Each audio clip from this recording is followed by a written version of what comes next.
Humans, for the most part, don't have a clue. They don't want one or need one either. They're happy. They think they have a good bead on things. Well, why the big secret? People are smart. They can handle it. The person is smart. People are dumb, panicky, dangerous animals, and you know it. 1,500 years ago, everybody knew the Earth was the center of the universe. 500 years ago, everybody knew the Earth was flat. And 15 minutes ago, you knew that people were alone on this planet.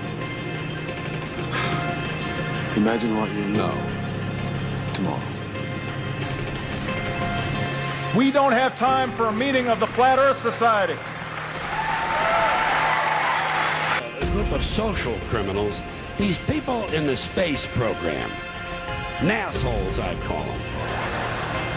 And some of those people actually still believe the Earth is flat. So if a few of them want to believe that we didn't go to the moon, let them. It's not an issue that comes up in my presentation. I mean, the Earth being flat, that's clearly ridiculous. Though I've actually been contacted by some flat earthers saying I'm covering up the fact that it's some Atlantean conspiracy.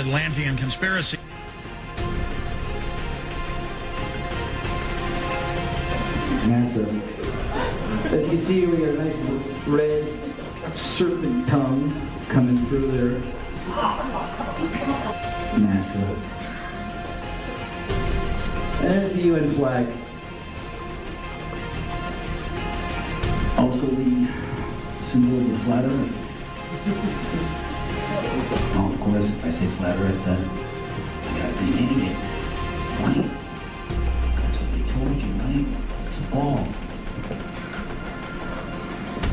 There's no Antarctica in this. It's cold out here. Yeah, it is. It's like the South Pole. It's like the deep South Pole, if there was one. There isn't, though. The Peters projection. It has fidelity of axis. Fidelity of position. East-west lines are parallel and intersect north-south axes at right angles. What the hell is that? It's where you've been living this whole time.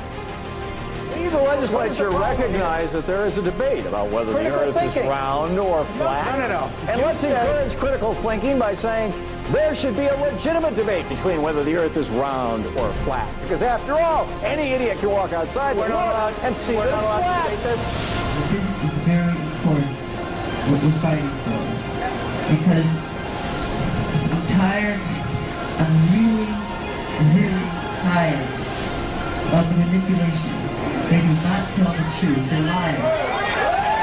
You get to read our history books. The history books are not true. It's a lie. That's right, Michael. The history books are lying.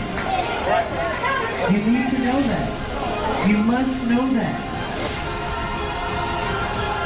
Steroid Santa Claus kicks and deals. It's a long fly ball going back. And the ball shatters the sky, bringing the ocean itself down into the stadium. Oh, Simpson just broke this dream's reality wide open. You know, there's some comedians making jokes tonight, but I want to talk about the joke that's on you.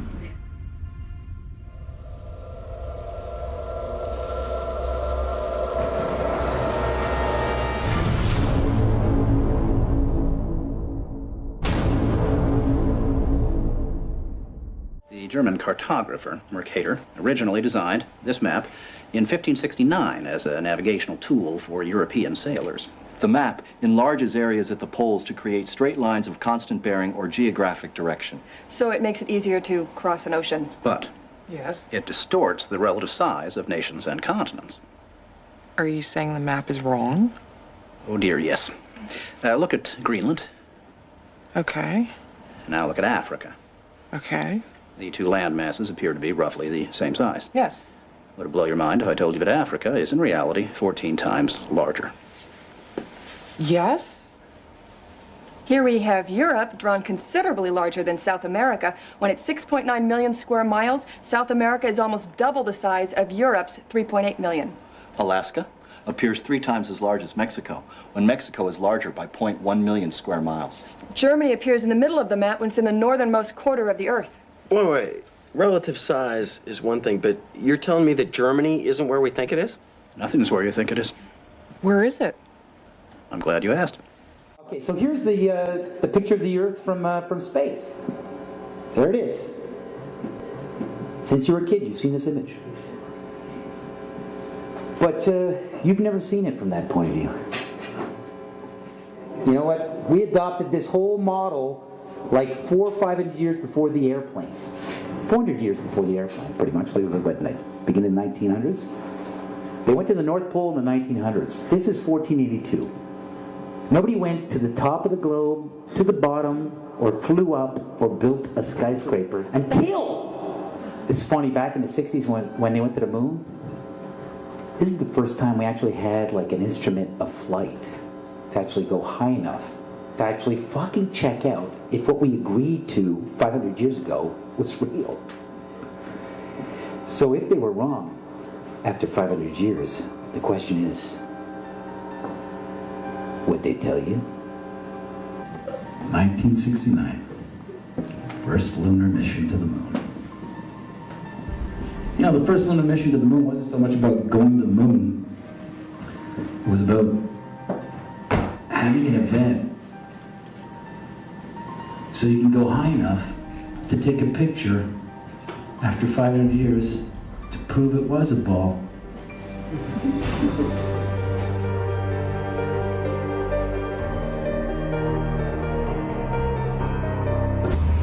And they had as king over them the angel of the bottomless pit, whose name in Hebrew is Abaddon, but in Greek he has the name Apollyon.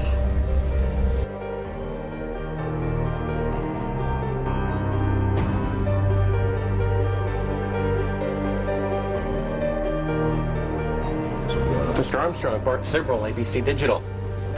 Wanted to give you the opportunity to swear in the Bible that you walked on the moon. The two most watched televised events in history: the moon landing and the towers falling.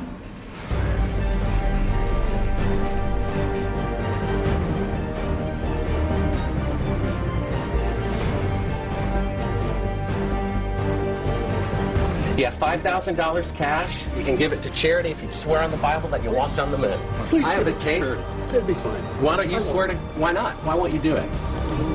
And it's funny, when you click on Google Images, photo of the Earth, you'll see 40 pages on Google. But it's always the same fucking photo. For those that believe in the Bible does mention the edges of the earth, the four corners of the earth, and how Satan brought Jesus Christ to the top of the mountain and showed him all kingdoms of the world.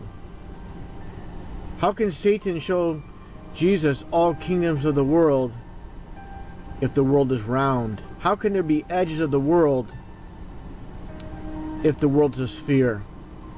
The Bible also mentions how the earth is immovable and is set on pillars.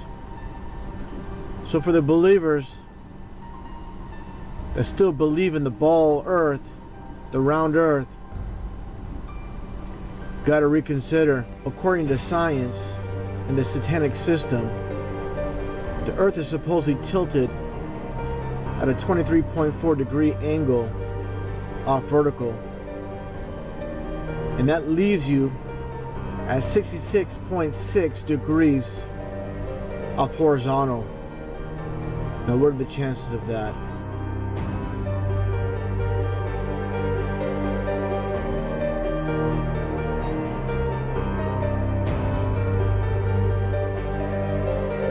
Moon landing, 8:17 p.m. Eastern Standard Time, 1969. Isaac Newton, 1666.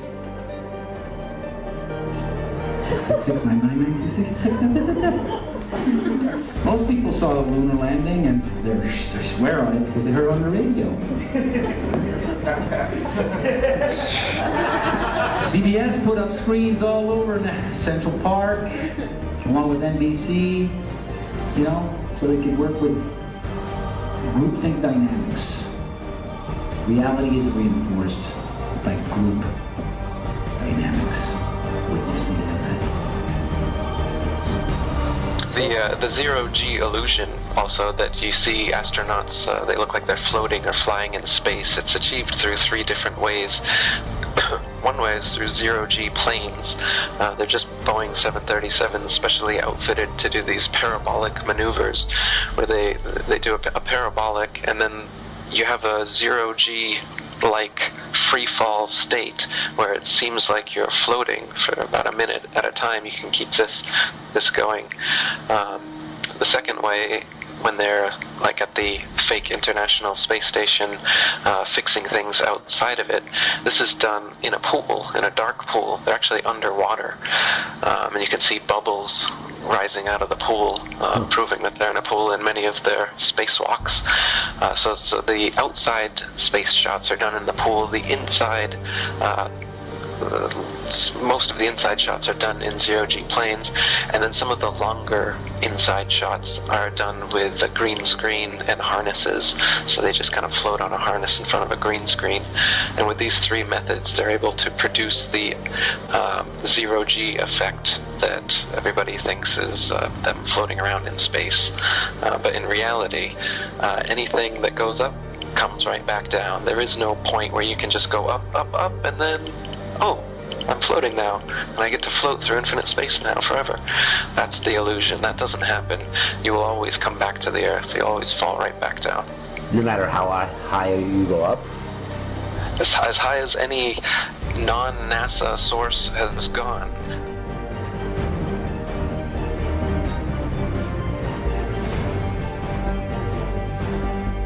Jesus, you think he knows?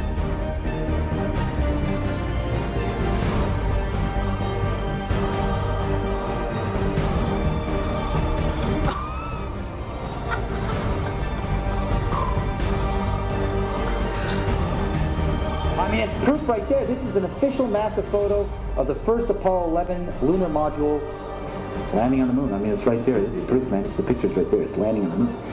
But the only problem I have with this picture is that it's taken from the moon. I don't know what the big deal was with being the first guy on the moon. It seems the camera crew was already there. Hey, all right, do you see Photoshop? Yes. Yeah. Okay, and if those of you who think this technical difficulty was planned and think I'm scamming you, go do it for yourself. I'm going to zoom in on the Earth in Photoshop. You see the Earth? Yep. Okay, I'm going to go to Image, Adjust, Levels, and I'm going to bring the levels over here. And I'm going to bring the levels up. Uh-oh. What is that? Oh, wow. Yeah, wow. Why is there a square box around the Earth allegedly taken from the scientists on the moon in Apollo 17? Then you got other pictures like this, the blue marble, right, that come out. Okay, well, there's a big problem with the blue marble, and I'm going to zoom in here and show you what the problem is. These are all composite images where they are really not very good at Photoshop because they're using the Photoshop clone tool to replicate clouds. That's an official photo from NASA. But plus, how many people think that's a photo? But plus, how many people think this is bullshit? Now, a lot of people's first question is going to be, well, where's the edge? And I was surprised to see how easy that is to rectify, but I'm sure you get that a lot. How do you tell people when they come at you with, well, where's the edge? Why aren't people sailing off the edge or whatever? So, in the flat Earth model, the North Pole is in the middle, and the Earth is a disk shape, and the Antarctica is all the way around, holding the oceans in.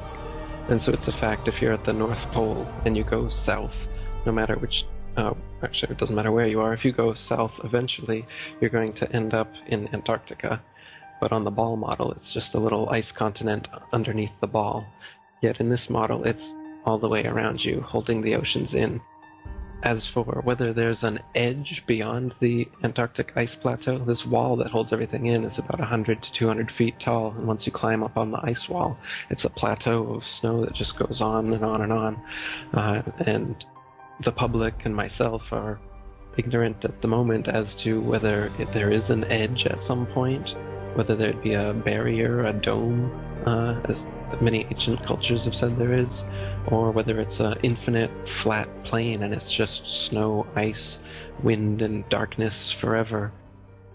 Stop what you're doing and listen. This is not a drill.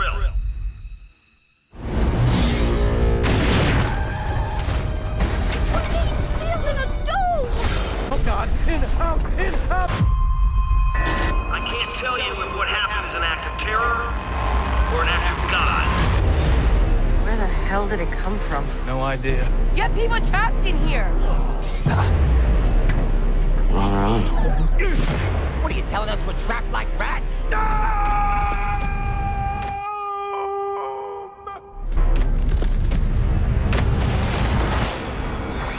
To prevent your poisons from spreading, your government has sealed you all within this dome.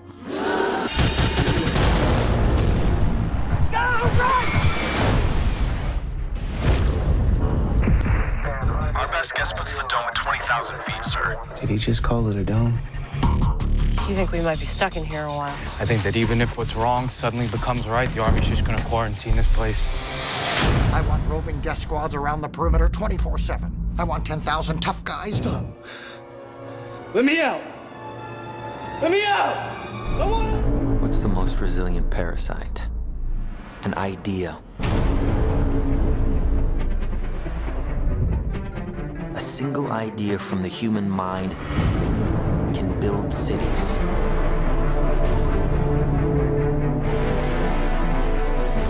An idea can transform the world and rewrite all the rules. Which is why I have to steal it. Never recreate from your memory. Always imagine new places. He's hiding something, and we need to find out what that is. We gotta break out of here. Give him the kick!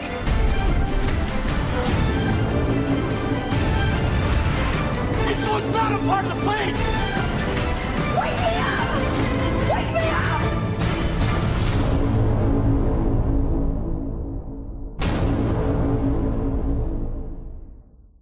Is the whole flat Earth idea, is that a new idea? How long has this been around? No, the flat Earth was worldwide for thousands of years before this spinning ball Earth came around. The first person to think of the spinning ball Earth was also the first Freemason, Pythagoras of Samos. Most Freemasons trace their ancestry, if you will, back to Pythagoras as being the first Freemason. And that was 2,500 years ago. But his idea didn't catch on at all until about 500 years ago when Copernicus, another Freemason and Jesuit, wrote his book promoting this spinning ball Earth and concept. And then Kepler and Newton and Galileo, they took it from there, and now NASA and NASA and all the other space agencies, they're experts like Carl Sagan and Neil deGrasse Tyson. They're continuing this heliocentric spinning ball Earth gravity myth that's been going on for 500 years, and they keep adding on to it now. Now you've got a Big Bang and evolution and aliens, and come out and say they've found life on other planets soon. They've already given us fake pictures from Mars claiming that there's a pyramid and Sphinx on Mars, trying to cement this alien progenitor propaganda into us. So are you saying there are no aliens? Not in the sense of extraterrestrials, since there are no extraterrestrial places. Earth is the only material plane. It's a plane, not a planet. And the planets are just stars. That what we call planets today were known for thousands of years as the wandering stars. They differ from the fixed stars in their relative motions only. All the fixed stars in the constellations, they're fixed together in their patterns as they revolve around the heavens. But the planets, as they're called now, used to be known as wandering stars because they seem to wander their own unique paths. They just spiral around the sun, and they have kind of a spirograph orbit. you can see in one of my videos called the Ancient Flat Earth Beliefs, a model of it to give you an idea. But with the naked eye or with a telescope, you can see for yourself that these so-called planets are just stars. They're just lights in the night sky. They claim that the planets are physical terra firma that you can land on and potentially live on. And they also claim that the stars are distant suns in galaxies trillions of light years away. Now, these light years are things that they've come up with to try and convince you that those lights in the sky aren't as close as they actually are. They want you to think that the nearest star is actually 25 trillion miles away, and the reason they have to say this is because you can prove for yourself in your backyard with a telescope that the Earth is motionless. If we're really spinning around the sun 200 million miles every 6 months, we would be on the other side of the sun, right? So you can, by looking at the parallax change in the stars, see whether that's true. And there's not an inch in parallax change in any of the stars after 6 months of supposed orbital motion around the sun. So if that's the case, it's proof that we haven't moved. See how the moon travels at the same speed and direction as the stars? They all move together as one, and that's not possible if you believe the official narrative that the moon is a lot closer to the Earth than the stars. They'd all be moving at different speeds. This is the camera, is the Earth, and there's no way that those stars would move at the same speed and trajectory as the moon. Why all this deception? So what we've got now is a godless Big Bang, a nothing for no reason in no time exploded and created everything. And then a bit of the everything turned into self-replicating bits, and life spontaneously created, and order and intelligence and consciousness all came into existence. So we've got this cosmology that comes from nothing. It's atheistic, it's nihilistic. It makes it as though humanity and Earth and everything here is just a cosmic accident. It's purposeless, it's meaningless. That's why this kind of atheistic materialism is rampant nowadays, because this kind of metaphysics is what we're being taught. So if we're just in the corner of some galaxy and the fingertip under the dust of the fingertip of the universe, then we don't mean anything. So what it does is it spiritually crushes humanity, so that we just think that me is all that's important, because this life is meaningless, God doesn't exist, we're just a bunch of primordial soup that turned into monkeys, and then monkeys turned into humans. They got us believing just a bunch of nonsense. The overall reason, if you're a psychopath like the people who do control this world all are, then what you want, your ultimate goal is world domination. The best way to achieve world domination is through propaganda and mind control. So the way to mind control someone, if you've got them in a cage since birth, you tell them that the cage is the only thing there is, and everywhere else you can't go. You can't go to the North Pole, and you can't go to the Antarctic without government approval and licensing. They have little tours where you can go and take little photo ops, but you can't go yourself and explore what's actually at the North Pole. Maybe I'm being set up for something. Christoph, why do you think that Truman has never come close to discovering the true nature of his world until now? We accept the reality of the world with which we're presented. It's as simple as that. Get away. See some of the world. Explore. I like to be an explorer, like the great Magellan. Oh, you're too late. There's really nothing left to explore. You want to be an explorer. This'll pass. We all think like this now and then. They're pretending to. Tell me what's happening! You had to shut her down. Thank you for your help. You're welcome, Truman. Blocked it every turn. They go around the block. They come back. They go around again. Meryl, you're part of this, aren't you? You are scaring me! You're scaring me, Meryl. If his was more than just a vague ambition, he was absolutely determined to discover the truth, there's no way we could prevent him.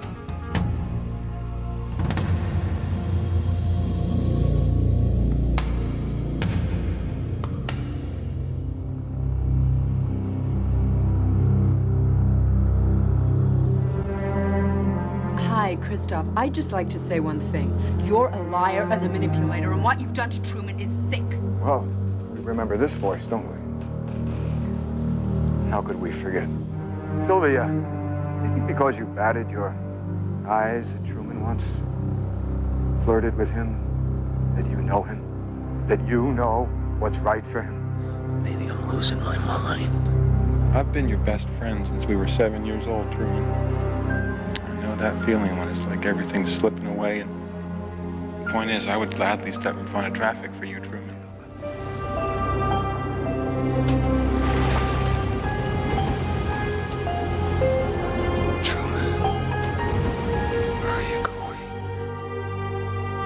You really think you're in a position to judge him? What right do you have to take a baby and turn his life into some kind of mockery? Don't you ever feel guilty? Is that the best you can do? You're gonna have to kill me! I have given Truman the chance to lead a normal life. The world, the place you live in, is the sick place.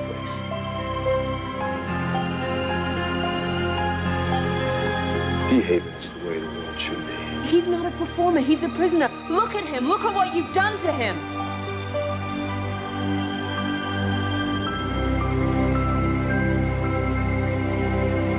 I think what distresses you, really, is that ultimately Truman prefers his cell as your goal. Well, that's where you're wrong. You're so wrong. And he'll prove you wrong.